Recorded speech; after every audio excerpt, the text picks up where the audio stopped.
Неполни 2 месеци е потребното време за граѓаните од првата зона на штипската населба Суитлак да добијат вода за пиење. Во овој момент главната водоводна линија е инсталирана и останатите детали се од техничка природа.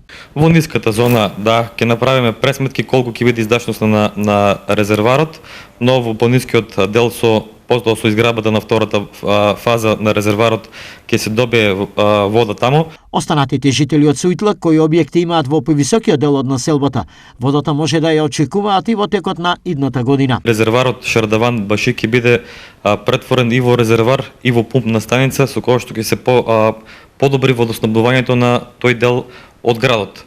Решавањето на овој основен проблем за познатата населба е еден од приоритетите на јавното предпријатие ИСАР, поради што и чести се непосредни средби со граѓаните и иницијативниот одбор, бидејќи 90 граѓани досега авансно уплатиле по 15.000 денари за да добијат вода.